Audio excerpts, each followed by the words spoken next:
안녕하십니까, 책돌이입니다. 오늘 소개해드릴 책은 철학자의 걷기 수업입니다. 저자는 알베르트 키칠러, 출판사는 푸른 숲입니다. 저자 소개를 간단하게 했습니다. 알베르트 키칠러, 독일의 철학자, 변호사, 영화 제작자, 프라이부르크 대학교에서 법학과 철학을 공부했고 동대학원에서 법학 학사 박위를 받았다. 나를 살리는 철학 이후 국내에 두 번째로 소개되는 이 책은 걷기 및 도보 여행에서 얻은 경험과 걷기라는 행위를 통해 그에 따른 마음의 평온, 균형에 대한 많은 철학자들의 지혜를 직조해낸 걷기 철학의 결정체이다. 그럼 바로 본문을 보도록 하겠습니다. 걷기와 생각하기에는 명상과 비슷한 무언가가 있다. 둘 다 길 위에 있는 존재의 형식이요, 우리 삶의 표현이자 모사이며 삶과 죽음 사이의 여정이다. 우리가 한 걸음 한 걸음 내디딜 때마다 새로운 관점이 열리고 한 곳을 떠나 새로운 장소에 발을 디딜 때마다 미지의 세계로 나아간다. 독일의 작가 리카르다 후의 표현처럼 매 걸음마다 자연과 변화와 존재의 신적인 힘을 호흡한다. 비록 우리가 어제나 오늘이나 동일한 존재라고 할지라도 계속적으로 전진하며 변화한다. 그 변화가 거의 눈에 띄지 않을 정도로 미미하더라도 말이다. 삶은 매일 맞이하는 죽음이라는 세네카의 말이 있다. 무언가가 우리에게서 떨어져 떠나고 사라진다. 새로운 것이 생겨나 그 대신 그 자리에 다른 것이 들어오고 우리의 주의를 끈다. 산책을 하든 트레킹을 하든 천천히 어딘가를 걷는 일은 우리의 인생과 같다. 변화와 덧없음, 탄생과 성장, 피고짐을 상징한다. 플라톤은 따라서 이런 삶을 선택한 사람들은 소멸과 생성을 선택하는 것이다 라고 말했다. 바로 여기에 걷기와 생각하기의 철학적 접점이 있다. 나는 훈수퀴르의 작은 마을의 농부였던 삼촌을 통해 지혜로운 삶에 관심을 갖게 되었다. 그는 항상 평온한 표정으로 자주 쾌활히 웃었으며 늘 겸손하고 자족하셨다. 또한 누구든 배려하고 이해하셨다. 이런 태도는 학교 혹은 책에서 배운 것이 아니었다. 그는 자연을 벗하며 농사를 짓고 늘 자신과 주변 사람들의 영혼을 관심 있는 눈길로 살피는 가운데 이 모든 삶의 지혜를 보고 배우셨다. 훗날 나는 다른 지혜로운 사람들을 만나면서도 그들의 깊은 지혜가 책을 읽어서만이 아니라 자연의 법칙과 인간의 삶을 주의 깊게 관찰한 데서 비롯된다는 것을 깨달았다. 지혜는 우리가 자기 자신, 세상, 주변 사람, 자연과 어떤 관계를 맺고 살아가는지와 깊은 관련이 있다. 자연은 우리의 내면을 형성하고 우리 외부를 둘러싸며 여러 방식으로 끊임없이 우리에게 영향을 미친다. 자연은 우리 생명의 원천이다. 자연 속에 있으면 우리는 마치 자신의 근원에 가까이 있는 듯한 느낌이 든다. 이런 근원은 우리의 생명 그 자체이며 개성이자 기본 조건, 진실이자 지혜이다. 우리는 자연 속을 걸을 때 이런 근원에 다가가고 경험한다. 자연 속을 걷는 일은 걷기와 지혜, 우리 삶의 철학을 연결해준다. 감사하는 마음을 얻는 길. 너 자신을 알라. 서양에서 가장 오래된 이 윤리적인 요청은 원래 델포이의 아폴로 신전 입구에 새겨져 있었다. 이 문장은 신전을 찾은 방문객에게 자신이 인간임을, 모든 면에서 한계가 있으며 언젠가 죽어야 되는 존재임을, 그리고 모든 것을 알지 못하는 불완전한 존재임을 상기시켰다. 불멸하고 완전하고 전지한 존재는 오직 신뿐이라는 점과 함께 이런 권고는 인간에게 더 높고 더 완전한 것에 대한 경외심을 불러일으키고 자신의 유한을 의식하게 했다. 수많은 인간적인 기쁨은 바로 자신의 유한에 대한 의식을 토대로 한다. 우리가 경험하는 모든 기쁨은 유일무이하고 깨지기 쉬우며 일시적이기 때문에 깊은 것이다. 만약 즐거움이 영원하다면 몸이 건조하고 지루할 것이다. 즐거움은 우리보다 더 높은 힘이 주는 선물이기에 겸손하게 받아들이고 감사히 누려야 한다. 자연의 장엄함, 무한함, 영원함 앞에서 우리는 고된 일상에 갇혀서 소외된 자신을 잊어버린다. 자연은 우리 한 사람 한 사람이 얼마나 작고 보잘것없는 존재인지를 깨닫게 해준다. 너른 바닷속에 물 한 방울과 같고 영원한 시간 속에 찰나에 불과한 존재와도 같음을, 우리는 자연의 유력 앞에서 전율에 휩싸인다. 쇼펜하우어는 말했다.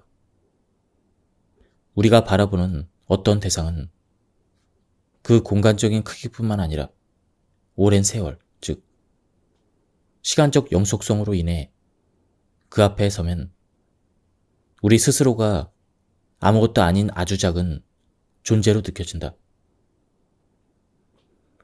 우리는 그 광경을 흡족하게 바라보면서 숭고한 감정을 느낀다. 아주 높은 산, 이집트의 피라미드, 고대의 거대한 유적지가 그런 것들이다. 그리스 비극의 효과는 카타르시스, 즉 내적 정화로 알려져 있다.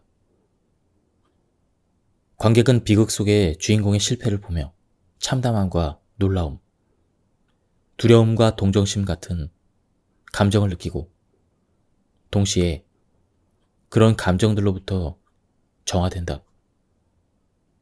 비극적 줄거리에 공감하고 카타르시스를 경험한 관객은 극장을 나서며 더 나은 사람으로 현실로 돌아가 좋은 삶을 살게 된다.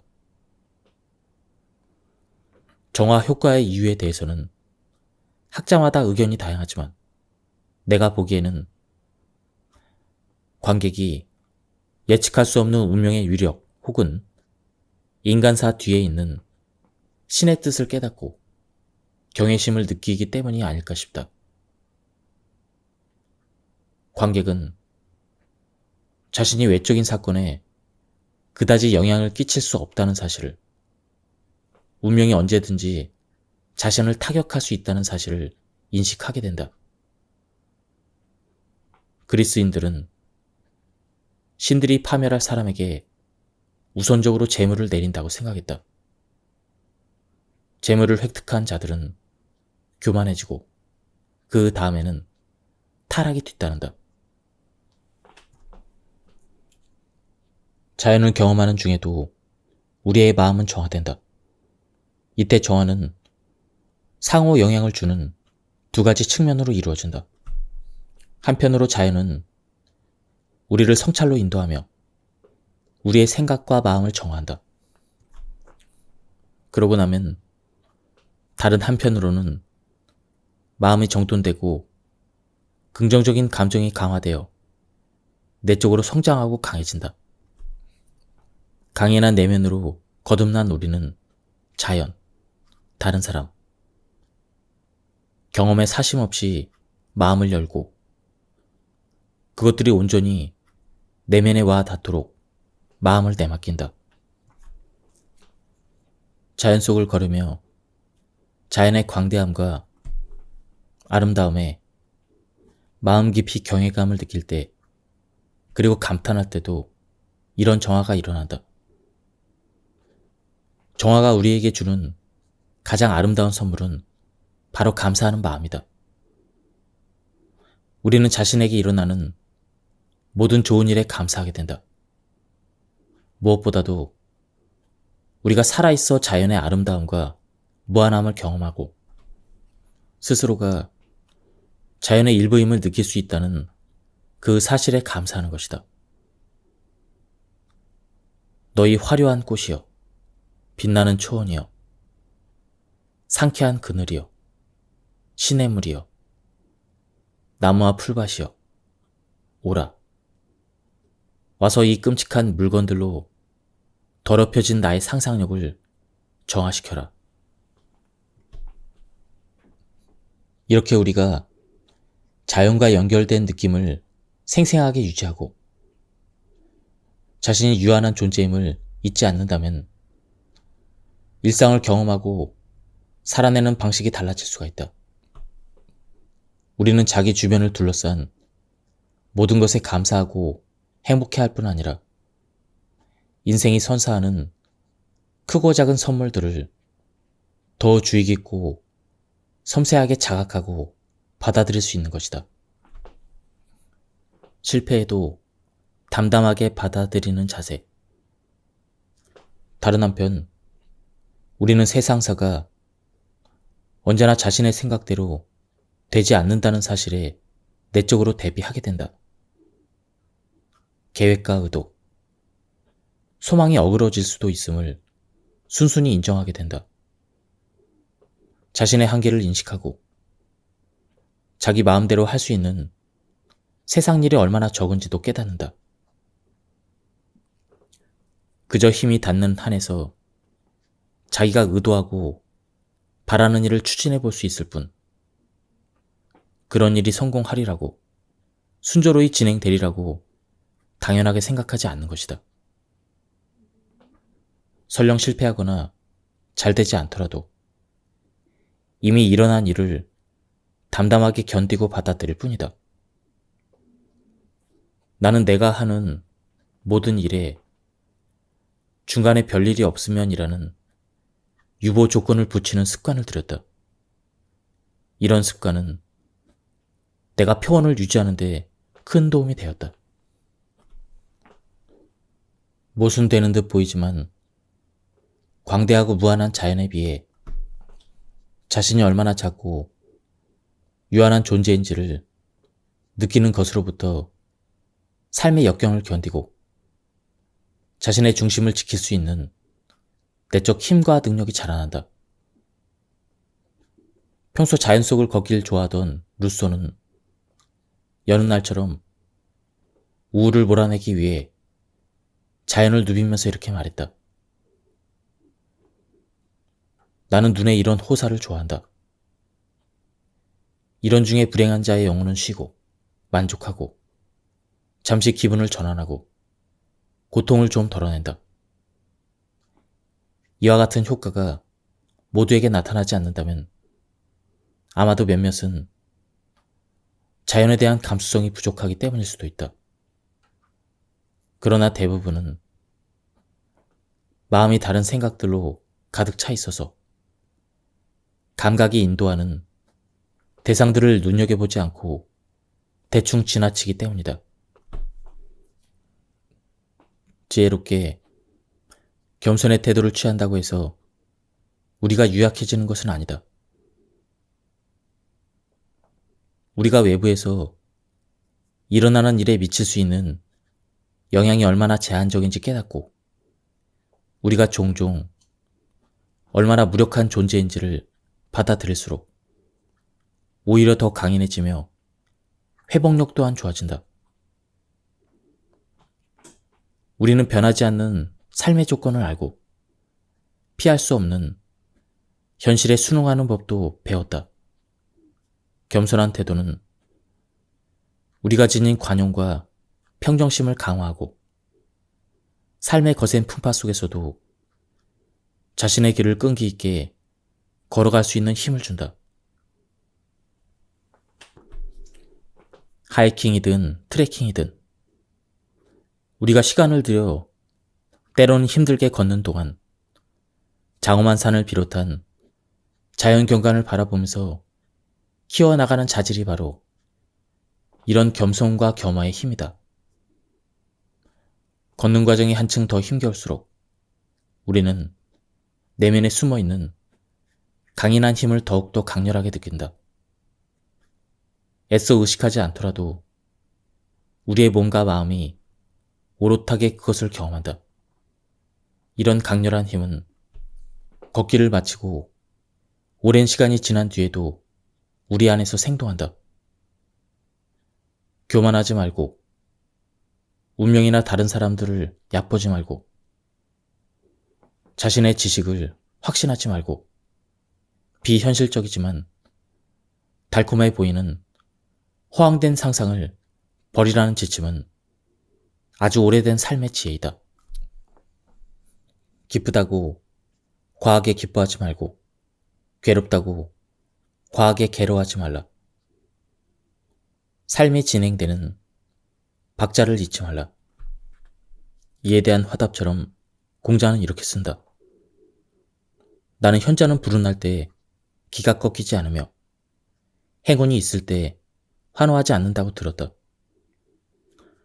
광활하고 아름다운 자연을 걸을 때 마음속의 저절로 형성되는 겸손과 감사는 고통과 기쁨이 밀접하게 연결되어 있다는 그 사실을 밑바탕에 둔다. 그렇게 플라톤이 비유적으로 표현했듯 기쁨과 고통은 창의 촉 끝에 한 실로 함께 묶여있다. 기쁨과 고통, 둘 중 하나 없이는 다른 하나를 가질 수 없다. 우리는 이런 통찰을 내면화하여 자신의 일부로 만들어야 할 것이다. 우리 대부분이 아직 그런 경지에 도달하지 못했음은 평소 우리의 태도를 돌아보면 알 수가 있다. 크든 작든 불쾌한 일을 겪으면 밝고 평온한 정서를 유지하려고 하기보다는 화부터 내고 속상해하지 않는가. 그러나 어떤 형태로든 오만을 멀리할수록 평온을 유지할 수가 있다. 그대가 좋은 일을 했을 때 그대가 한 것이라 생각하지 말고 신이 했다고 생각하라. 이런 생각을 기본 자세로 삼으면 무언가 좋은 일이 일어났을 때 마음은 기쁨과 감사로 가득 차게 된다. 자신에게 좋은 결과가 반드시 일어나리라는 법이 없음을, 일의 결과가 다르게 될 수도 있었음을 미리 알고 있기 때문이다. 맹자는 이렇게 말한다. 의연한 사람은 자신이 어느 날 무덤 혹은 우동이에서 생을 마칠 수도 있다는 사실을 결코 잊지 않는다. 교만과 허영심을 내려놓은 사람은 삶에서 이루고자 하는 시도, 계획, 소망, 목표 중 많은 것들이 외부 상황과 다른 사람에게 달려있음을 알고 있다. 그렇기에 그는 바꿀 수 없는 운명이나 이미 벌어진 일의 진행처럼 자신이 어떻게 해볼 수 없는 모든 것을 겸허히 받아들인다.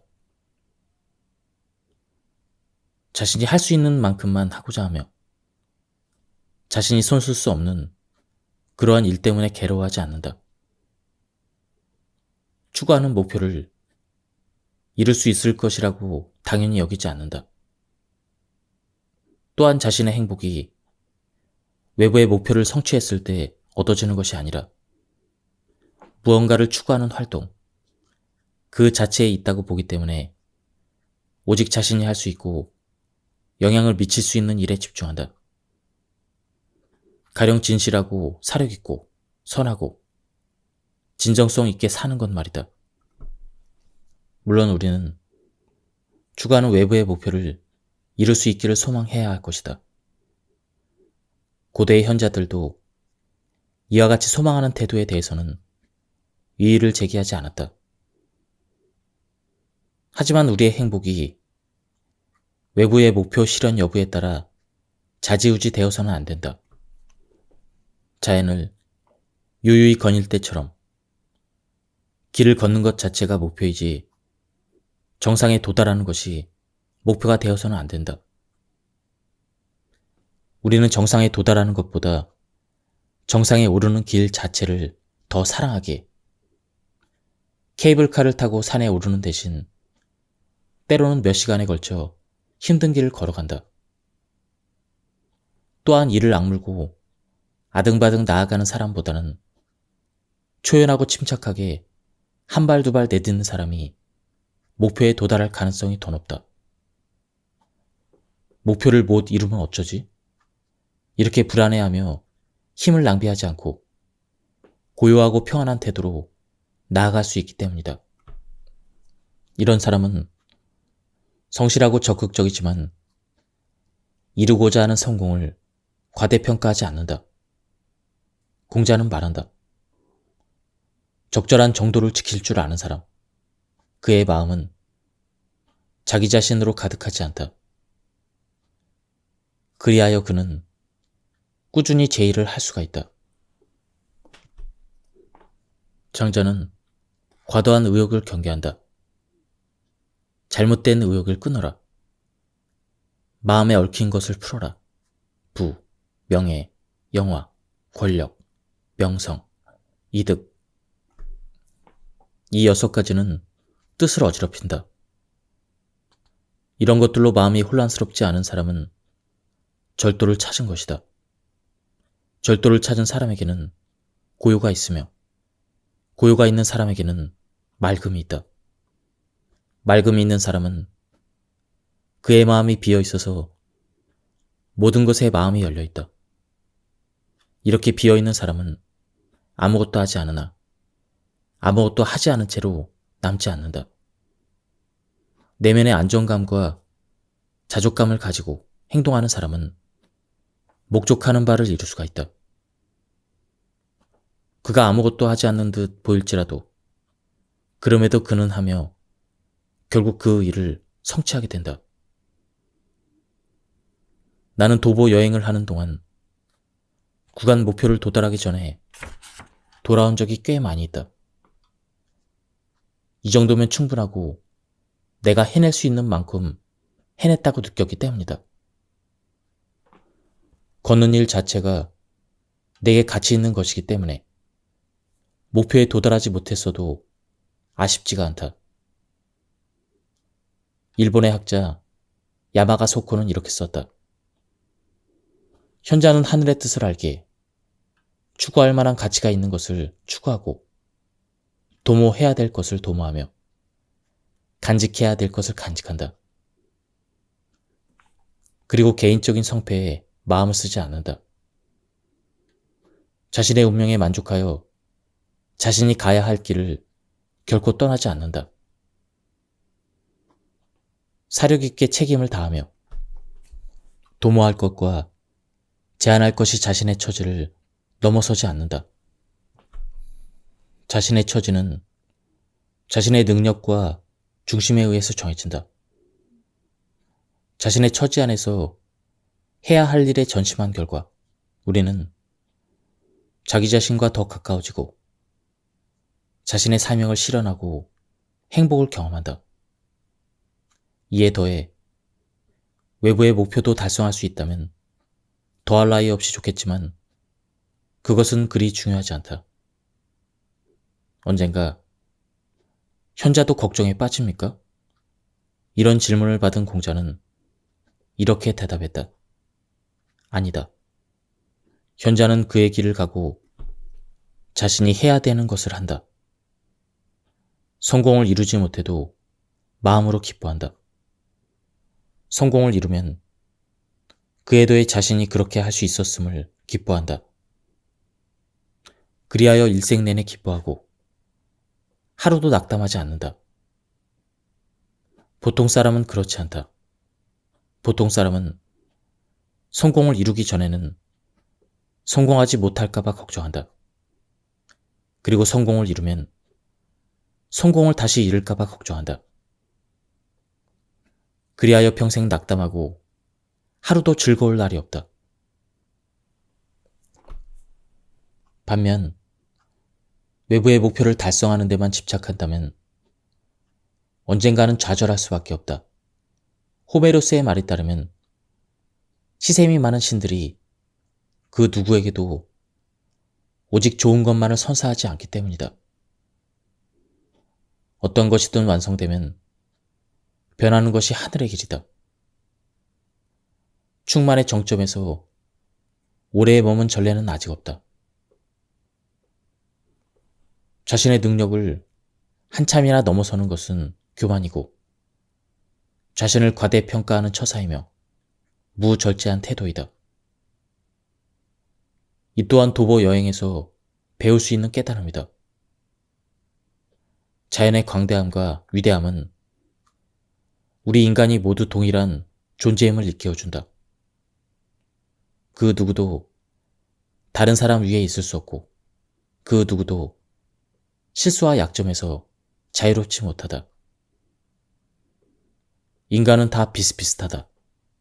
특히 나는 자연을 걷는 동안 무한한 자연과 유한한 나 자신이 감각적으로 대조되는 경험을 자주 할 때면 이런 생각이 몇 번이고 떠오른다. 외적인 성공, 인정, 명예에 이끌려 자꾸 자만해지려는 마음의 고삐를 당긴다. 나도 다른 사람처럼 더 낫지도 더 못하지도 않은 인간이며 다른 모든 사람과 마찬가지로 흔들리는 운명과 예측할 수 없는 우연에 내맡겨진 존재임을 몇 번이나 되새긴다. 이 사실은 내 마음을 평온하고 고요하게 한다. 하지만 이런 태도가 잘 유지되지 않을 때면 곧 운명이 내 한계를 상기시키는 그 순간이 반드시 찾아오고야 만다.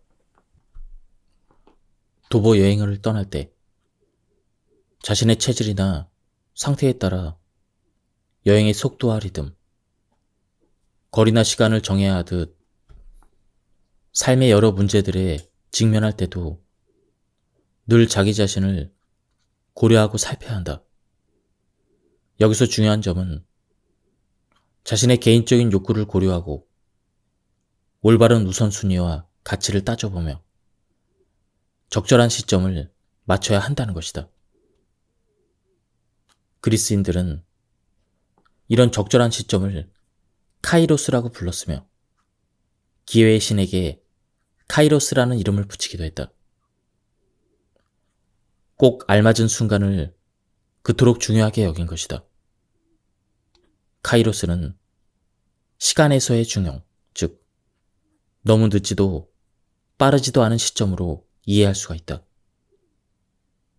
일상생활에서도 적절한 시점의 중요성에 대해 생각해 볼 만한 상황이 있다.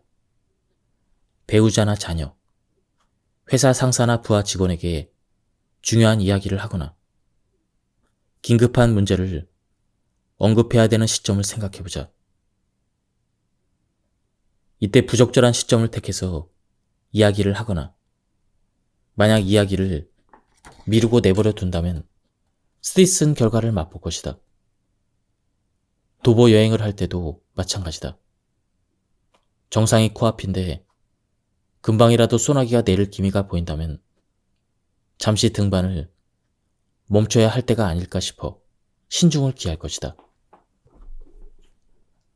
자연의 무한함과 영원함, 광활함과 고요함을 경험하면 우리의 영혼은 진정되고 마음속 깊은 곳까지 안온한 행복을 느낀다. 이것이 바로 내면의 안식이다. 동서양의 고대 철학자들은 내면의 고요함을 유지하고 균형 잡힌 가운데 마음의 안식에 이르는 것을 삶의 목표이자 의미로 여겼으며 인간이 도달할 수 있는 최고의 행복으로 생각했다. 우리가 자연에서 발견할 수 있는 조화란 기질적인 정적인 상태가 아니다. 상반되는 것, 모순적인 것들이 움직이고 어우러지는 상태를 의미한다. 서로 다른 힘들이 집결되기도 하고 일시적으로 해제되기도 하는 역동적인 과정이며 끊임없이 균형을 이루려는 과정이다. 있는 우리의 내적 균형으로서 마음의 안식을 이루는 상태, 그리고 마음의 안식에 이르는 한 방법인 걷기에도 동일하게 적용된다. 비슷한 보폭으로 단조로울 만큼 균일하게 걷는 그 가운데 내면의 안온감이 깃든다. 우리는 움직임 속에서 안식에 이른다. 삶은 끊임없이 변하고 모든 것은 흐른다. 자연 속을 정기적으로 걸어다니는 일은 산만한 마음을 한데 모으고 조화를 이루도록 도와준다. 이를 통해 우리는 내면의 안식과 함께 일상을 살아낼 힘을 얻을 수가 있다. 우리의 내면과 외부의 세계는 긴밀히 얽혀있기에 이 둘을 지속적으로 구분해내기란 아주 어려운 일이다. 외부의 사건은 내면의 상태에 영향을 미치고 반대로 내면의 상태는 외부의 사건이나 활동에 영향을 미친다. 예를 들어 온종일 바깥일에 치이고 처리해야 될 것들로 분주한 상태에서는 머릿속에 온통 일 생각밖에 나지 않아서 장기적으로 자신에게 더 중요한 것, 내적으로 더 가치가 있는 것들을 들여다볼 겨를이 없다. 이렇게 스스로의 마음을 챙기지 못하고 외부적인 일에만 달라붙어 있을수록 우리는 우리 스스로 그다지 큰 영향을 미치지 못하는 우연과 외부의 상황에 좌지우지 되기 쉬워진다. 새로 착수한 프로젝트의 실패, 상사로부터의 신임, 인사 고가에서 뛰어난 평가를 받는 일 등은 사실 많은 면에서 우리가 예상할 수 없는 상황의 전개 혹은 다른 사람의 반응이나 결정에 따라 그 결과가 달라지기도 한다. 이처럼 우리가 어찌하지 못하는 일들로 인해 우리의 내면 상태가 결정되는 경우가 비일비재하다. 외부 상황에 종속된 것이나 다름없는 우리는 내면의 자유를 잃어버리고 만다. 고대의 현자들은 우리가 외부의 영향이나 환경에 종속되지 않아야 함을 경고하며 시시때때로 세상 일에서 물러나 고요와 안식을 누릴 수 있는 내면의 장소를 만들 것을 권했다. 진정한 자신을 만날 수 있고 기쁨을 길러낼 수 있는 곳 말이다. 세네카는 이렇게 말한다. 지혜로운 사람은 자연을 따른다. 명랑함 속에 온전히 안식하는 가운데 지혜로운 사람은 더 많은 부를 쌓기 위해 바삐 움직이는 부자들을 보며 그들의 분주함과 성급함에 미소 짓는다. 지혜를 쌓아서 재물이 필요 없는 사람은 지혜의 보물을 받는 것과 다름없다. 우파니샤드에서는 이렇게 나와 있다. 쉼을 누림으로써 내면이 고요해져서 사람은 행복하게 걷는다. 현자들의 안식은 쉽게 방해할 수 없다. 그들의 안식 속에 우주가 쉰다. 열자의 다음과 같은 문장은 자기 안의 안식을 발견한 사람에게 해당될 것이다. 자기 자신 안에 안식하는 자는 스스로 마음을 진정시키고 작용하게 하고 평탄하게 하며 달래고 이끌고 기다린다. 쾌락과 기쁨의 철학자 에피크로스는 행복한 삶을 이루는 두 가지 기준을 제시했다. 그것은 바로 고통의 부재와 마음의 평안이다.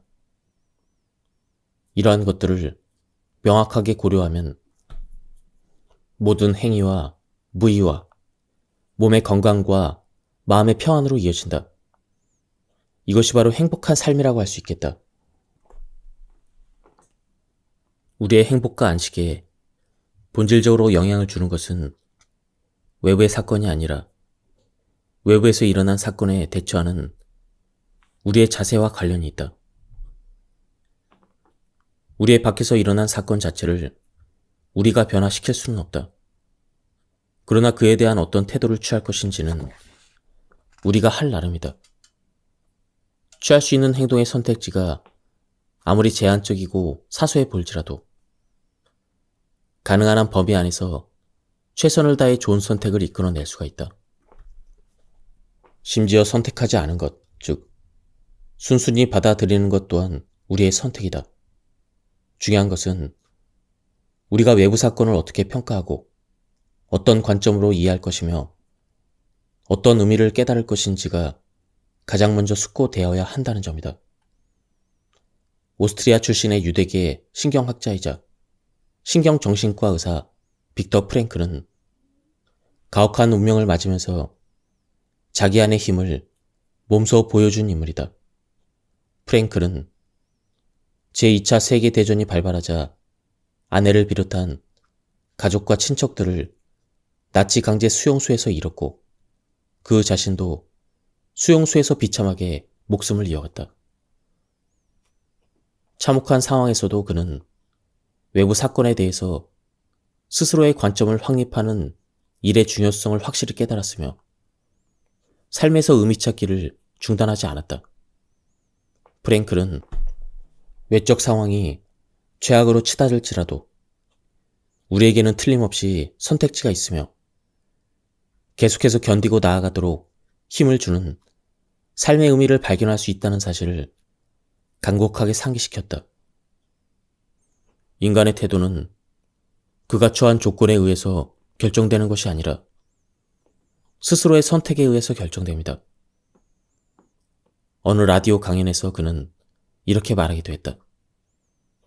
전쟁 포로나 수용소의 수감자는 모든 것을 빼앗긴 사람들일지도 모릅니다. 그러나 그들에게서 모든 것을 앗아가도 한 가지만은 빼앗아갈 수 없었습니다.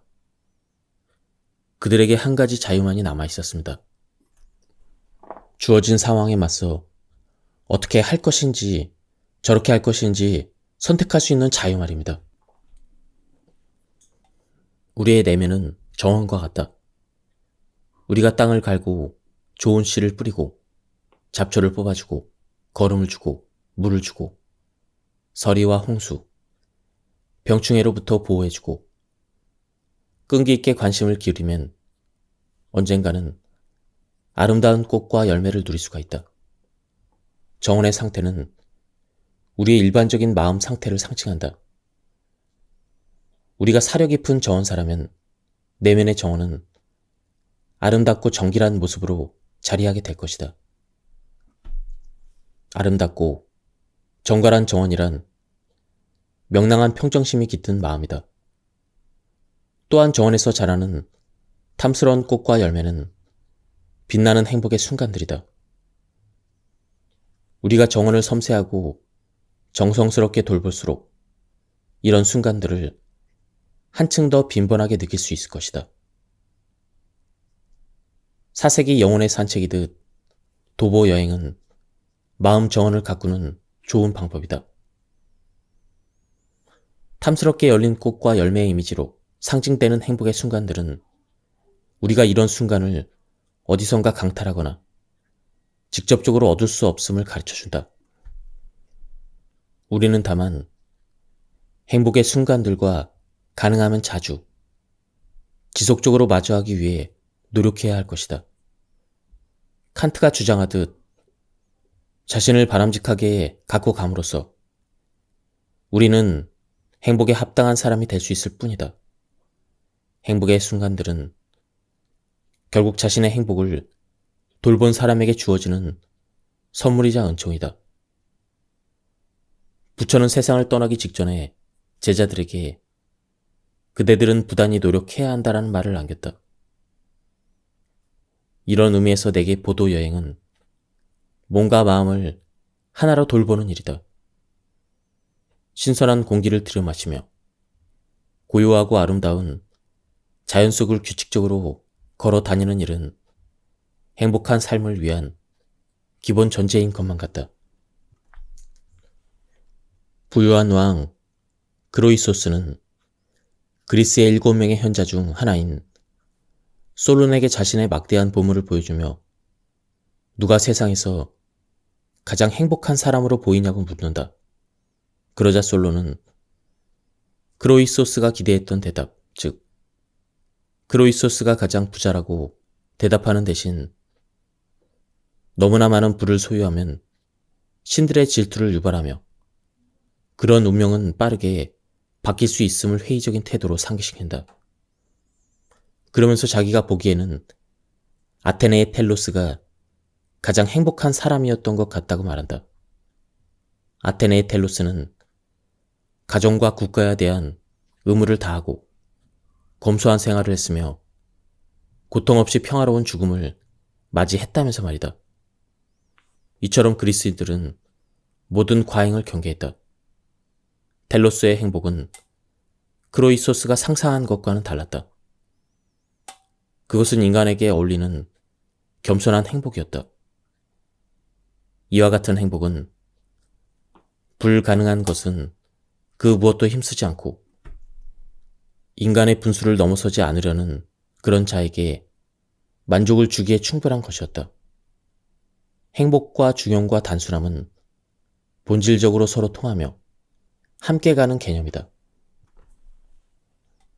사리사욕을 버리고 살라는 것이 반드시 세상을 등지고 세속적 기쁨을 완전히 포기하라는 뜻은 아니다. 장자가 전하는 이야기는 우리 현대인의 지나친 물질주의와 외적인 가치만을 지향하는 태도에 대한 경계로 읽으면 족할 것이다. 외적인 것에 너무 집착하지 말고 자신의 행복을 외적 목표를 이루거나 재화를 얻는 것에 직결해서는 안 되며 모든 사람의 결정이나 태도에 좌지우지 되지 말 것. 이것이 장자가 전하려는 내용일 것이다. 우리는 삶뿐만 아니라 삶을 위한 노력을 더욱더 단순하게 해야 한다. 세속적인 욕심이나 앞날에 대한 걱정에서 가능한 한 자유로워진 존재, 그 자체와 일상에 대한 기쁨을, 현재 우리가 가진 것에 대한 그 기쁨을 오롯하게 누려야 한다. 그렇다고 해서 무언가를 바라고 의도하고 계획하는 일을 전혀 하지 말아야 한다는 의미가 아니다. 우리가 무언가를 즐기고 경험할 때는 다른 계획이나 의도를 잊고 지금 이 순간에 온전히 집중할 수 있어야 한다는 뜻이다. 미래에 대한 걱정 때문에 현재를 누리지 못하고 존재의 기쁨을 잊어서는 안 된다. 7명의 현자 중 한 사람이 역설적으로 표현한 것처럼 인생의 시간이 많이 남은 것처럼 동시에 얼마 남지 않은 것처럼 살아야 한다. 현재의 순간을 마음껏 즐기는 동시에 그 다음에 올 시간을 놓치지 않는 것. 이것이 삶의 기술이다. 우리가 어떻게 하느냐에 따라 삶은 어려워질 수도 쉬워질 수도 있다. 구체적으로 말하면 우리의 생각, 욕망, 말과 행동, 태도, 성격에 따라 어떤 삶을 살지가 결정된다. 좋은 삶은 쉽고 단순하다. 모든 본질적인 것은 우리 손에 달려있고 우리가 어찌할 수 없는 외부 상황은 행복에 거의 영향을 미치지 못한다. 에피쿠로스는 자연이 요구하는 것은 쉽게 얻을 수 있지만 우리가 스스로가 끝없이 두려움과 욕망을 만들어내고 있다고 말했다.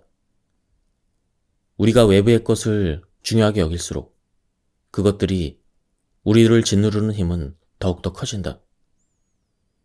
자연 속에서 즐기는 피크닉은 걷는 도중에 절대 놓치고 싶지 않은 행복한 시간 중 하나이다.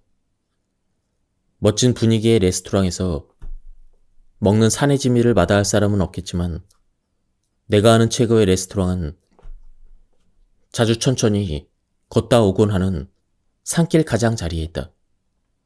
걷다가 출출해지면 산책로에서 멀지 않은 조용하고 전망이 좋은 곳에 자리를 잡는다. 그곳에 편안히 앉아 빵과 치즈를 꺼내 먹고 와인도 한 모금 마시며 미각의 향연을 즐긴다. 이때처럼 음식이 맛있게 느껴질 때는 없다. 나는 주변 환경과 분위기, 내 생각과 마음 상태에 따라 감각적으로 얼마나 더 즐거워질 수 있는지를 느낀다. 자연을 걷는 일 자체보다 더 좋은 식전주는 없다.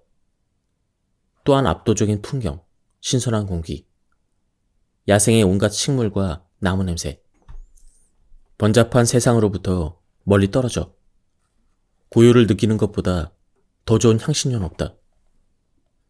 나는 여기서 존재의 단순함을 느끼는 가운데 나 자신과 만난다.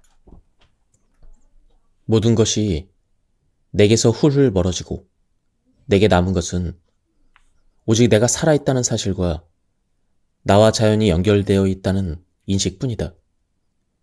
이 순간에 나는 내려놓는 법을 배우고 본질적인 삶의 가벼움과 단순함을 깨닫는다.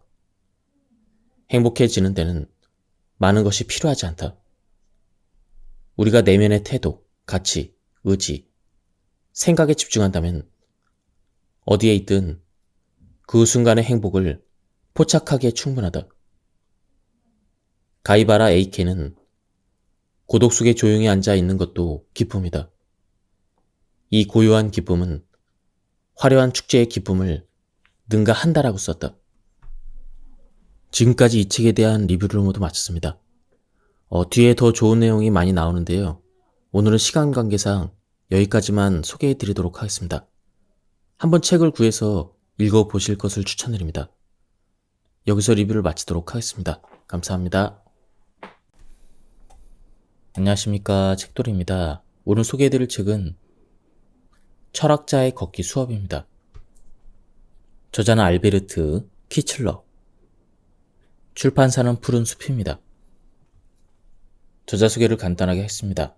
알베르트 키칠러, 독일의 철학자, 변호사, 영화 제작자, 프라이부르크 대학교에서 법학과 철학을 공부했고 동대학원에서 법학 학사 박위를 받았다. 나를 살리는 철학 이후 국내에 두 번째로 소개되는 이 책은 걷기 및 도보 여행에서 얻은 경험과 걷기라는 행위를 통해 그에 따른 마음의 평온, 균형에 대한 많은 철학자들의 지혜를 직조해낸 걷기 철학의 결정체이다. 그럼 바로 본문을 보도록 하겠습니다. 걷기와 생각하기에는 명상과 비슷한 무언가가 있다. 둘 다 길 위에 있는 존재의 형식이요, 우리 삶의 표현이자 모사이며 삶과 죽음 사이의 여정이다. 우리가 한 걸음 한 걸음 내디딜 때마다 새로운 관점이 열리고 한 곳을 떠나 새로운 장소에 발을 디딜 때마다 미지의 세계로 나아간다. 독일의 작가 리카르다 후의 표현처럼 매 걸음마다 자연과 변화와 존재의 신적인 힘을 호흡한다. 비록 우리가 어제나 오늘이나 동일한 존재라고 할지라도 계속적으로 전진하며 변화한다. 그 변화가 거의 눈에 띄지 않을 정도로 미미하더라도 말이다. 삶은 매일 맞이하는 죽음이라는 세네카의 말이 있다. 무언가가 우리에게서 떨어져 떠나고 사라진다. 새로운 것이 생겨나 그 대신 그 자리에 다른 것이 들어오고 우리의 주의를 끈다. 산책을 하든 트레킹을 하든 천천히 어딘가를 걷는 일은 우리의 인생과 같다. 변화와 덧없음, 탄생과 성장, 피고짐을 상징한다. 플라톤은 따라서 이런 삶을 선택한 사람들은 소멸과 생성을 선택하는 것이다 라고 말했다. 바로 여기에 걷기와 생각하기의 철학적 접점이 있다. 나는 훈수퀴르의 작은 마을의 농부였던 삼촌을 통해 지혜로운 삶에 관심을 갖게 되었다. 그는 항상 평온한 표정으로 자주 쾌활히 웃었으며 늘 겸손하고 자족하셨다. 또한 누구든 배려하고 이해하셨다. 이런 태도는 학교 혹은 책에서 배운 것이 아니었다. 그는 자연을 벗하며 농사를 짓고 늘 자신과 주변 사람들의 영혼을 관심 있는 눈길로 살피는 가운데 이 모든 삶의 지혜를 보고 배우셨다. 훗날 나는 다른 지혜로운 사람들을 만나면서도 그들의 깊은 지혜가 책을 읽어서만이 아니라 자연의 법칙과 인간의 삶을 주의 깊게 관찰한 데서 비롯된다는 것을 깨달았다. 지혜는 우리가 자기 자신, 세상, 주변 사람, 자연과 어떤 관계를 맺고 살아가는지와 깊은 관련이 있다. 자연은 우리의 내면을 형성하고 우리 외부를 둘러싸며 여러 방식으로 끊임없이 우리에게 영향을 미친다. 자연은 우리 생명의 원천이다. 자연 속에 있으면 우리는 마치 자신의 근원에 가까이 있는 듯한 느낌이 든다. 이런 근원은 우리의 생명 그 자체이며 개성이자 기본 조건, 진실이자 지혜이다. 우리는 자연 속을 걸을 때 이런 근원에 다가가고 경험한다. 자연 속을 걷는 일은 걷기와 지혜, 우리 삶의 철학을 연결해준다.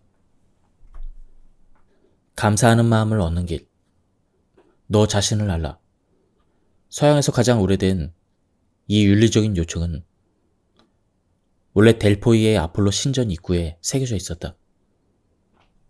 이 문장은 신전을 찾은 방문객에게 자신이 인간임을, 모든 면에서 한계가 있으며 언젠가 죽어야 되는 존재임을, 그리고 모든 것을 알지 못하는 불완전한 존재임을 상기시켰다.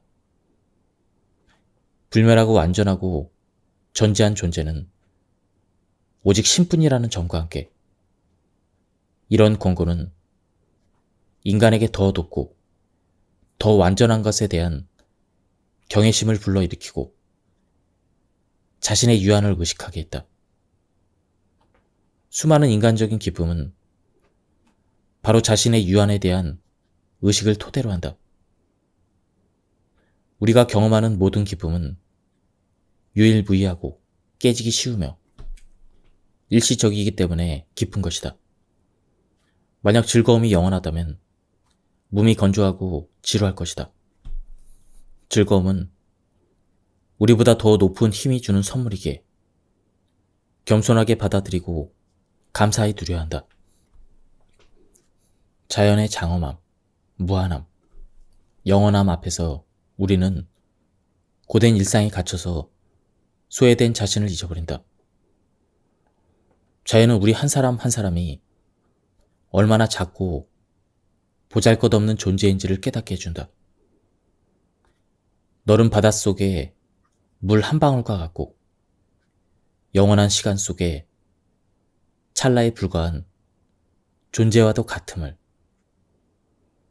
우리는 자연의 유력 앞에서 전율에 휩싸인다. 쇼펜하우어는 말했다. 우리가 바라보는 어떤 대상은 그 공간적인 크기뿐만 아니라 오랜 세월, 즉 시간적 영속성으로 인해 그 앞에 서면 우리 스스로가 아무것도 아닌 아주 작은 존재로 느껴진다. 우리는 그 광경을 흡족하게 바라보면서 숭고한 감정을 느낀다. 아주 높은 산, 이집트의 피라미드, 고대의 거대한 유적지가 그런 것들이다. 그리스 비극의 효과는 카타르시스, 즉 내적 정화로 알려져 있다. 관객은 비극 속의 주인공의 실패를 보며 참담함과 놀라움, 두려움과 동정심 같은 감정을 느끼고 동시에 그런 감정들로부터 정화된다. 비극적 줄거리에 공감하고 카타르시스를 경험한 관객은 극장을 나서며 더 나은 사람으로 현실로 돌아가 좋은 삶을 살게 된다. 정화 효과의 이유에 대해서는 학자마다 의견이 다양하지만 내가 보기에는 관객이 예측할 수 없는 운명의 위력 혹은 인간사 뒤에 있는 신의 뜻을 깨닫고 경외심을 느끼기 때문이 아닐까 싶다. 관객은 자신이 외적인 사건에 그다지 영향을 끼칠 수 없다는 사실을, 운명이 언제든지 자신을 타격할 수 있다는 사실을 인식하게 된다. 그리스인들은 신들이 파멸할 사람에게 우선적으로 재물을 내린다고 생각했다. 재물을 획득한 자들은 교만해지고 그 다음에는 타락이 뒤따른다. 자연을 경험하는 중에도 우리의 마음은 정화된다. 이때 정화는 상호 영향을 주는 두 가지 측면으로 이루어진다. 한편으로 자연은 우리를 성찰로 인도하며 우리의 생각과 마음을 정화한다. 그러고 나면 다른 한편으로는 마음이 정돈되고 긍정적인 감정이 강화되어 내적으로 성장하고 강해진다. 강인한 내면으로 거듭난 우리는 자연, 다른 사람, 경험에 사심 없이 마음을 열고 그것들이 온전히 내면에 와 닿도록 마음을 내맡긴다. 자연 속을 걸으며 자연의 광대함과 아름다움에 마음 깊이 경외감을 느낄 때, 그리고 감탄할 때도 이런 정화가 일어난다. 정화가 우리에게 주는 가장 아름다운 선물은 바로 감사하는 마음이다. 우리는 자신에게 일어나는 모든 좋은 일에 감사하게 된다. 무엇보다도 우리가 살아있어 자연의 아름다움과 무한함을 경험하고 스스로가 자연의 일부임을 느낄 수 있다는 그 사실에 감사하는 것이다. 너희 화려한 꽃이여, 빛나는 초원이여, 상쾌한 그늘이여, 시냇물이여, 나무와 풀밭이여, 오라. 와서 이 끔찍한 물건들로 더럽혀진 나의 상상력을 정화시켜라.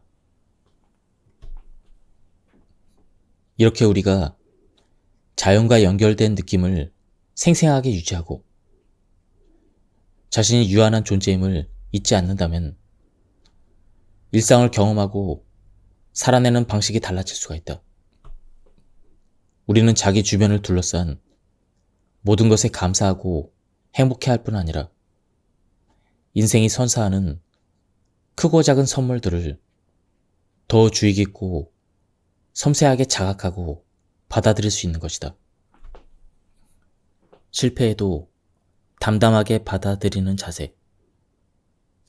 다른 한편 우리는 세상사가 언제나 자신의 생각대로 되지 않는다는 사실에 내적으로 대비하게 된다. 계획과 의도, 소망이 어그러질 수도 있음을 순순히 인정하게 된다. 자신의 한계를 인식하고 자기 마음대로 할 수 있는 세상 일이 얼마나 적은지도 깨닫는다. 그저 힘이 닿는 한에서 자기가 의도하고 바라는 일을 추진해 볼 수 있을 뿐, 그런 일이 성공하리라고, 순조로이 진행되리라고 당연하게 생각하지 않는 것이다. 설령 실패하거나 잘 되지 않더라도 이미 일어난 일을 담담하게 견디고 받아들일 뿐이다. 나는 내가 하는 모든 일에 중간에 별일이 없으면이라는 유보 조건을 붙이는 습관을 들였다. 이런 습관은 내가 평온을 유지하는 데 큰 도움이 되었다. 모순되는 듯 보이지만 광대하고 무한한 자연에 비해 자신이 얼마나 작고 유한한 존재인지를 느끼는 것으로부터 삶의 역경을 견디고 자신의 중심을 지킬 수 있는 내적 힘과 능력이 자라난다. 평소 자연 속을 걷기를 좋아하던 루소는 여느 날처럼 우울을 몰아내기 위해 자연을 누비면서 이렇게 말했다. 나는 눈에 이런 호사를 좋아한다. 이런 중에 불행한 자의 영혼은 쉬고 만족하고 잠시 기분을 전환하고 고통을 좀 덜어낸다. 이와 같은 효과가 모두에게 나타나지 않는다면 아마도 몇몇은 자연에 대한 감수성이 부족하기 때문일 수도 있다. 그러나 대부분은 마음이 다른 생각들로 가득 차 있어서 감각이 인도하는 대상들을 눈여겨보지 않고 대충 지나치기 때문이다. 지혜롭게 겸손의 태도를 취한다고 해서 우리가 유약해지는 것은 아니다. 우리가 외부에서 일어나는 일에 미칠 수 있는 영향이 얼마나 제한적인지 깨닫고 우리가 종종 얼마나 무력한 존재인지를 받아들일수록 오히려 더 강인해지며 회복력 또한 좋아진다. 우리는 변하지 않는 삶의 조건을 알고 피할 수 없는 현실에 순응하는 법도 배웠다. 겸손한 태도는 우리가 지닌 관용과 평정심을 강화하고 삶의 거센 풍파 속에서도 자신의 길을 끈기 있게 걸어갈 수 있는 힘을 준다. 하이킹이든 트레킹이든 우리가 시간을 들여 때로는 힘들게 걷는 동안 장엄한 산을 비롯한 자연 경관을 바라보면서 키워나가는 자질이 바로 이런 겸손과 겸허의 힘이다. 걷는 과정이 한층 더 힘겨울수록 우리는 내면에 숨어있는 강인한 힘을 더욱더 강렬하게 느낀다. 애써 의식하지 않더라도 우리의 몸과 마음이 오롯하게 그것을 경험한다. 이런 강렬한 힘은 걷기를 마치고 오랜 시간이 지난 뒤에도 우리 안에서 생동한다. 교만하지 말고 운명이나 다른 사람들을 얕보지 말고 자신의 지식을 확신하지 말고 비현실적이지만 달콤해 보이는 허황된 상상을 버리라는 지침은 아주 오래된 삶의 지혜이다. 기쁘다고 과하게 기뻐하지 말고 괴롭다고 과하게 괴로워하지 말라. 삶이 진행되는 박자를 잊지 말라. 이에 대한 화답처럼 공자는 이렇게 쓴다. 나는 현자는 불은 날 때 기가 꺾이지 않으며 행운이 있을 때 환호하지 않는다고 들었다. 광활하고 아름다운 자연을 걸을 때 마음속의 저절로 형성되는 겸손과 감사는 고통과 기쁨이 밀접하게 연결되어 있다는 그 사실을 밑바탕에 둔다. 그렇게 플라톤이 비유적으로 표현했듯 기쁨과 고통은 창의 촉 끝에 한 실로 함께 묶여있다. 기쁨과 고통, 둘 중 하나 없이는 다른 하나를 가질 수 없다. 우리는 이런 통찰을 내면화하여 자신의 일부로 만들어야 할 것이다. 우리 대부분이 아직 그런 경지에 도달하지 못했음은 평소 우리의 태도를 돌아보면 알 수가 있다. 크든 작든 불쾌한 일을 겪으면 밝고 평온한 정서를 유지하려고 하기보다는 화부터 내고 속상해하지 않는가. 그러나 어떤 형태로든 오만을 멀리할수록 평온을 유지할 수가 있다. 그대가 좋은 일을 했을 때 그대가 한 것이라 생각하지 말고 신이 했다고 생각하라. 이런 생각을 기본 자세로 삼으면 무언가 좋은 일이 일어났을 때 마음은 기쁨과 감사로 가득 차게 된다. 자신에게 좋은 결과가 반드시 일어나리라는 법이 없음을, 일의 결과가 다르게 될 수도 있었음을 미리 알고 있기 때문이다. 맹자는 이렇게 말한다. 우연한 사람은 자신이 어느 날 무덤 혹은 웅덩이에서 생을 마칠 수도 있다는 사실을 결코 잊지 않는다. 교만과 허영심을 내려놓은 사람은 삶에서 이루고자 하는 시도, 계획, 소망, 목표 중 많은 것들이 외부 상황과 다른 사람에게 달려있음을 알고 있다.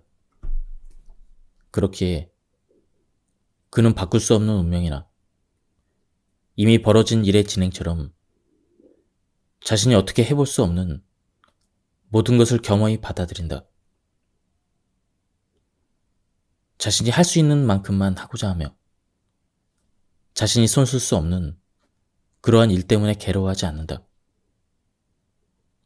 추구하는 목표를 이룰 수 있을 것이라고 당연히 여기지 않는다.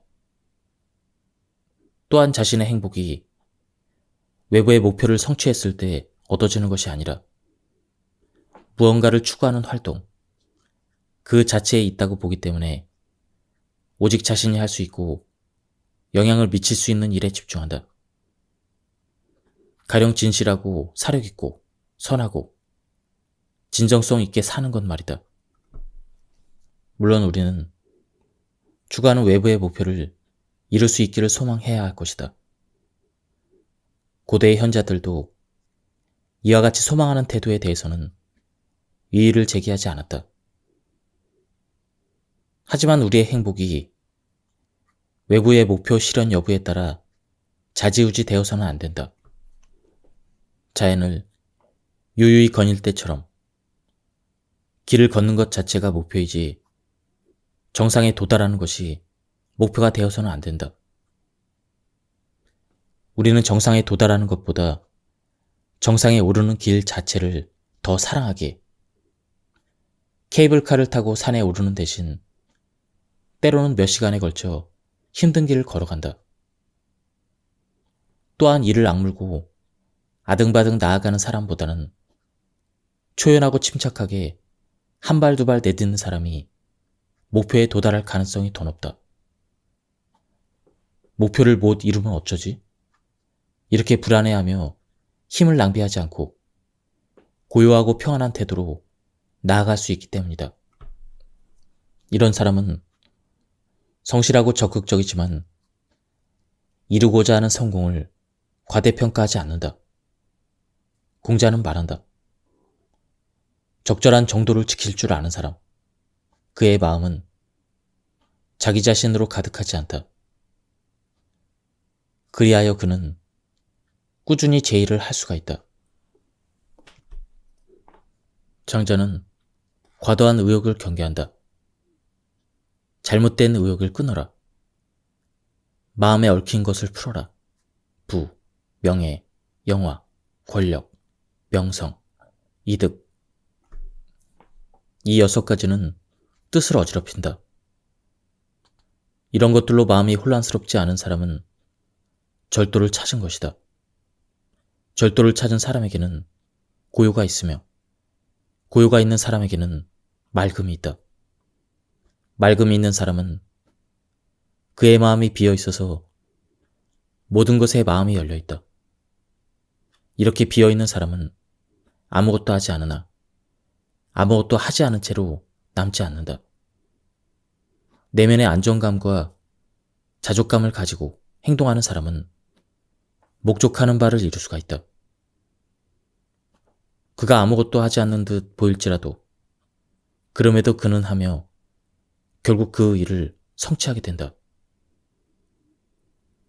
나는 도보 여행을 하는 동안 구간 목표를 도달하기 전에 돌아온 적이 꽤 많이 있다. 이 정도면 충분하고 내가 해낼 수 있는 만큼 해냈다고 느꼈기 때문이다. 걷는 일 자체가 내게 가치 있는 것이기 때문에 목표에 도달하지 못했어도 아쉽지가 않다. 일본의 학자 야마가 소코는 이렇게 썼다. 현자는 하늘의 뜻을 알기에 추구할 만한 가치가 있는 것을 추구하고 도모해야 될 것을 도모하며 간직해야 될 것을 간직한다. 그리고 개인적인 성패에 마음을 쓰지 않는다. 자신의 운명에 만족하여 자신이 가야 할 길을 결코 떠나지 않는다. 사력 있게 책임을 다하며 도모할 것과 제한할 것이 자신의 처지를 넘어서지 않는다. 자신의 처지는 자신의 능력과 중심에 의해서 정해진다. 자신의 처지 안에서 해야 할 일에 전심한 결과 우리는 자기 자신과 더 가까워지고 자신의 사명을 실현하고 행복을 경험한다.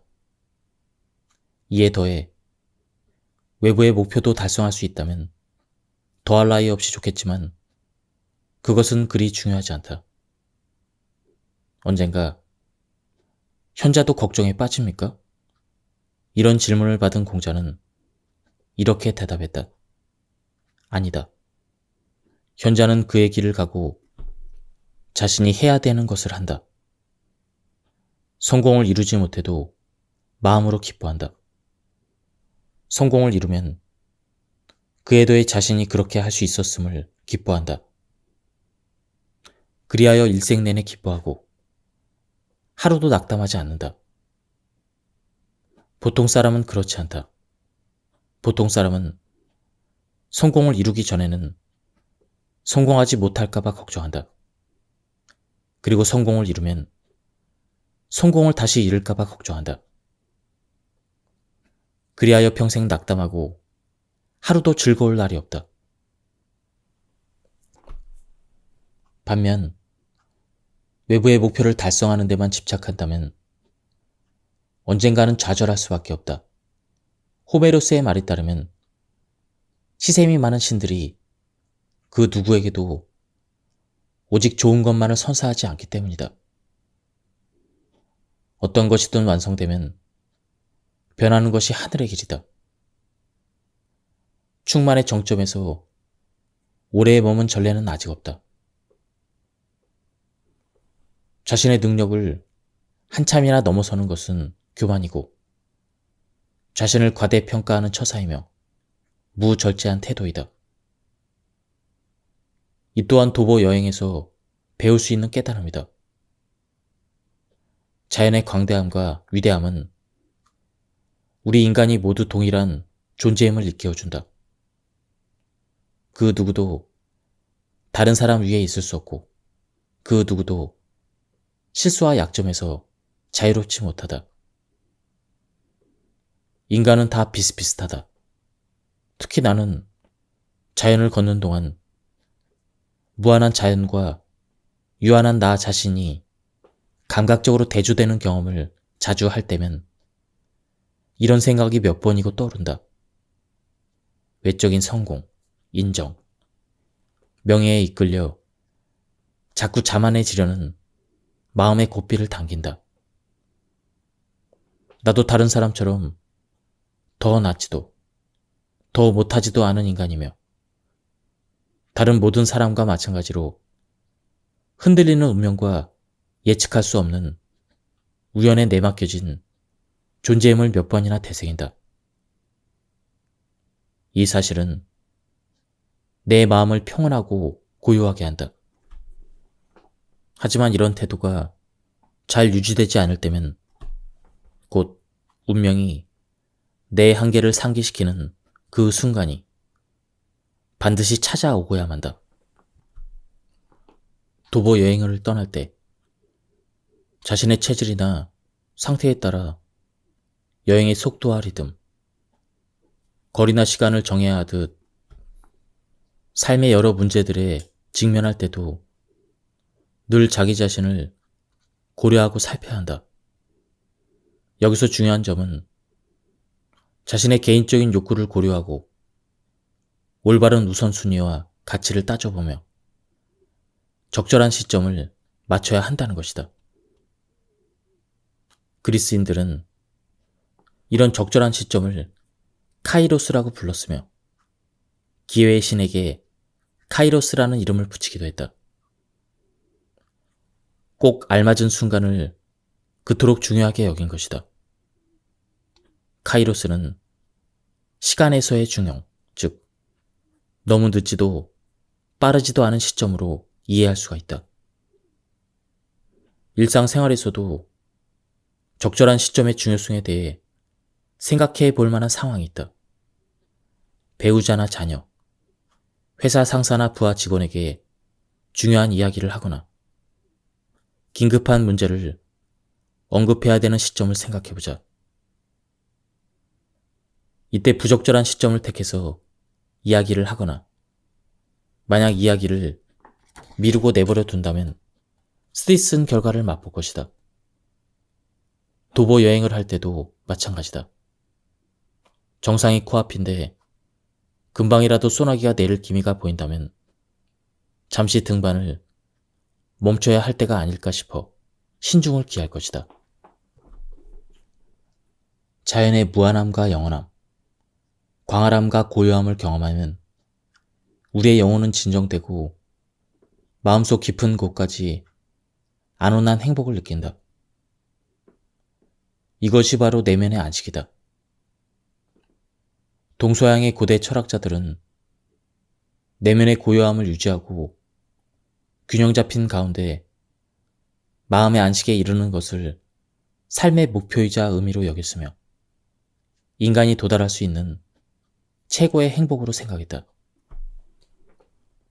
우리가 자연에서 발견할 수 있는 조화란 기질적인 정적인 상태가 아니다. 상반되는 것, 모순적인 것들이 움직이고 어우러지는 상태를 의미한다. 서로 다른 힘들이 집결되기도 하고 일시적으로 해제되기도 하는 역동적인 과정이며 끊임없이 균형을 이루려는 과정이다. 있는 우리의 내적 균형으로서 마음의 안식을 이루는 상태, 그리고 마음의 안식에 이르는 한 방법인 걷기에도 동일하게 적용된다. 비슷한 보폭으로 단조로울 만큼 균일하게 걷는 그 가운데 내면의 안온감이 깃든다. 우리는 움직임 속에서 안식에 이른다. 삶은 끊임없이 변하고 모든 것은 흐른다. 자연 속을 정기적으로 걸어다니는 일은 산만한 마음을 한데 모으고 조화를 이루도록 도와준다. 이를 통해 우리는 내면의 안식과 함께 일상을 살아낼 힘을 얻을 수가 있다. 우리의 내면과 외부의 세계는 긴밀히 얽혀 있기에 이 둘을 지속적으로 구분해내기란 아주 어려운 일이다. 외부의 사건은 내면의 상태에 영향을 미치고 반대로 내면의 상태는 외부의 사건이나 활동에 영향을 미친다.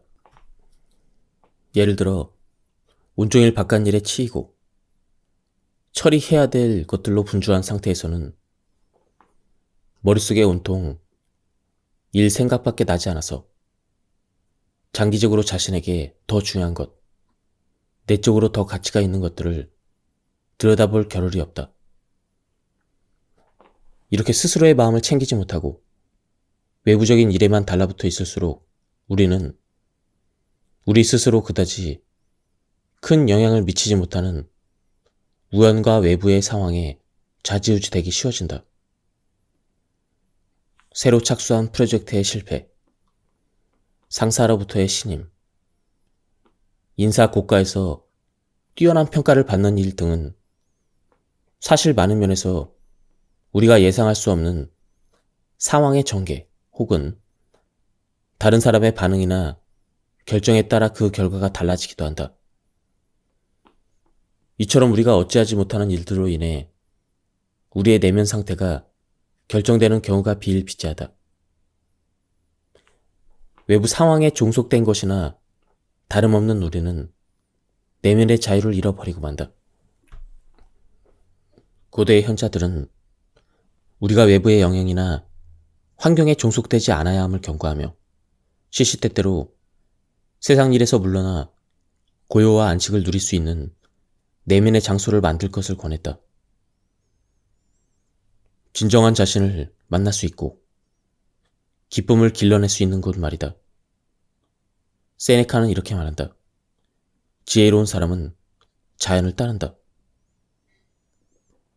명랑함 속에 온전히 안식하는 가운데 지혜로운 사람은 더 많은 부를 쌓기 위해 바삐 움직이는 부자들을 보며 그들의 분주함과 성급함에 미소 짓는다. 지혜를 쌓아서 재물이 필요 없는 사람은 지혜의 보물을 받는 것과 다름없다. 우파니샤드에서는 이렇게 나와 있다. 쉼을 누림으로써 내면이 고요해져서 사람은 행복하게 걷는다. 현자들의 안식은 쉽게 방해할 수 없다. 그들의 안식 속에 우주가 쉰다. 열자의 다음과 같은 문장은 자기 안의 안식을 발견한 사람에게 해당될 것이다. 자기 자신 안에 안식하는 자는 스스로 마음을 진정시키고 작용하게 하고 평탄하게 하며 달래고 이끌고 기다린다. 쾌락과 기쁨의 철학자 에피쿠로스는 행복한 삶을 이루는 두 가지 기준을 제시했다. 그것은 바로 고통의 부재와 마음의 평안이다. 이러한 것들을 명확하게 고려하면 모든 행위와 무의와 몸의 건강과 마음의 평안으로 이어진다. 이것이 바로 행복한 삶이라고 할 수 있겠다. 우리의 행복과 안식에 본질적으로 영향을 주는 것은 외부의 사건이 아니라 외부에서 일어난 사건에 대처하는 우리의 자세와 관련이 있다. 우리의 밖에서 일어난 사건 자체를 우리가 변화시킬 수는 없다. 그러나 그에 대한 어떤 태도를 취할 것인지는 우리가 할 나름이다. 취할 수 있는 행동의 선택지가 아무리 제한적이고 사소해 보일지라도 가능한 한 범위 안에서 최선을 다해 좋은 선택을 이끌어낼 수가 있다. 심지어 선택하지 않은 것, 즉 순순히 받아들이는 것 또한 우리의 선택이다. 중요한 것은 우리가 외부 사건을 어떻게 평가하고 어떤 관점으로 이해할 것이며 어떤 의미를 깨달을 것인지가 가장 먼저 숙고되어야 한다는 점이다. 오스트리아 출신의 유대계 신경학자이자 신경정신과 의사 빅터 프랭클은 가혹한 운명을 맞으면서 자기 안의 힘을 몸소 보여준 인물이다. 프랭클은 제2차 세계대전이 발발하자 아내를 비롯한 가족과 친척들을 나치 강제 수용소에서 잃었고 그 자신도 수용소에서 비참하게 목숨을 이어갔다. 참혹한 상황에서도 그는 외부 사건에 대해서 스스로의 관점을 확립하는 일의 중요성을 확실히 깨달았으며 삶에서 의미 찾기를 중단하지 않았다.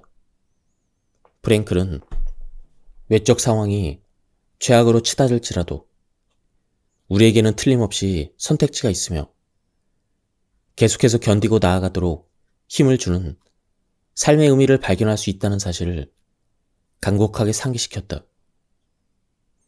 인간의 태도는 그가 처한 조건에 의해서 결정되는 것이 아니라 스스로의 선택에 의해서 결정됩니다. 어느 라디오 강연에서 그는 이렇게 말하기도 했다. 전쟁포로나 수용소의 수감자는 모든 것을 빼앗긴 사람들일지도 모릅니다. 그러나 그들에게서 모든 것을 앗아가도 한 가지만은 빼앗아갈 수 없었습니다. 그들에게 한 가지 자유만이 남아 있었습니다. 주어진 상황에 맞서 어떻게 할 것인지 저렇게 할 것인지 선택할 수 있는 자유 말입니다. 우리의 내면은 정원과 같다. 우리가 땅을 갈고 좋은 씨를 뿌리고 잡초를 뽑아주고 거름을 주고 물을 주고 서리와 홍수, 병충해로부터 보호해주고 끈기 있게 관심을 기울이면 언젠가는 아름다운 꽃과 열매를 누릴 수가 있다. 정원의 상태는 우리의 일반적인 마음 상태를 상징한다. 우리가 사려 깊은 정원사라면 내면의 정원은 아름답고 정길한 모습으로 자리하게 될 것이다. 아름답고 정갈한 정원이란 명랑한 평정심이 깃든 마음이다. 또한 정원에서 자라는 탐스러운 꽃과 열매는 빛나는 행복의 순간들이다. 우리가 정원을 섬세하고 정성스럽게 돌볼수록 이런 순간들을 한층 더 빈번하게 느낄 수 있을 것이다. 사색이 영혼의 산책이듯 도보 여행은 마음 정원을 가꾸는 좋은 방법이다. 탐스럽게 열린 꽃과 열매의 이미지로 상징되는 행복의 순간들은 우리가 이런 순간을 어디선가 강탈하거나 직접적으로 얻을 수 없음을 가르쳐준다. 우리는 다만 행복의 순간들과 가능하면 자주, 지속적으로 마주하기 위해 노력해야 할 것이다. 칸트가 주장하듯 자신을 바람직하게 갖고 감으로써 우리는 행복에 합당한 사람이 될 수 있을 뿐이다. 행복의 순간들은 결국 자신의 행복을 돌본 사람에게 주어지는 선물이자 은총이다. 부처는 세상을 떠나기 직전에 제자들에게 그대들은 부단히 노력해야 한다라는 말을 남겼다. 이런 의미에서 내게 보도 여행은 몸과 마음을 하나로 돌보는 일이다. 신선한 공기를 들여마시며 고요하고 아름다운 자연 속을 규칙적으로 걸어 다니는 일은 행복한 삶을 위한 기본 전제인 것만 같다. 부유한 왕 그로이소스는 그리스의 7명의 현자 중 하나인 솔론에게 자신의 막대한 보물을 보여주며 누가 세상에서 가장 행복한 사람으로 보이냐고 묻는다. 그러자 솔론은 그로이소스가 기대했던 대답, 즉 그로이소스가 가장 부자라고 대답하는 대신 너무나 많은 부를 소유하면 신들의 질투를 유발하며 그런 운명은 빠르게 바뀔 수 있음을 회의적인 태도로 상기시킨다. 그러면서 자기가 보기에는 아테네의 텔로스가 가장 행복한 사람이었던 것 같다고 말한다. 아테네의 텔로스는 가정과 국가에 대한 의무를 다하고 검소한 생활을 했으며 고통 없이 평화로운 죽음을 맞이했다면서 말이다. 이처럼 그리스인들은 모든 과잉을 경계했다. 텔로스의 행복은 크로이소스가 상상한 것과는 달랐다. 그것은 인간에게 어울리는 겸손한 행복이었다. 이와 같은 행복은 불가능한 것은 그 무엇도 힘쓰지 않고 인간의 분수를 넘어서지 않으려는 그런 자에게 만족을 주기에 충분한 것이었다. 행복과 중용과 단순함은 본질적으로 서로 통하며 함께 가는 개념이다. 사리사욕을 버리고 살라는 것이 반드시 세상을 등지고 세속적 기쁨을 완전히 포기하라는 뜻은 아니다. 장자가 전하는 이야기는 우리 현대인의 지나친 물질주의와 외적인 가치만을 지향하는 태도에 대한 경계로 읽으면 족할 것이다. 외적인 것에 너무 집착하지 말고 자신의 행복을 외적 목표를 이루거나 재화를 얻는 것에 직결해서는 안 되며 모든 사람의 결정이나 태도에 좌지우지 되지 말 것. 이것이 장자가 전하려는 내용일 것이다. 우리는 삶뿐만 아니라 삶을 위한 노력을 더욱더 단순하게 해야 한다.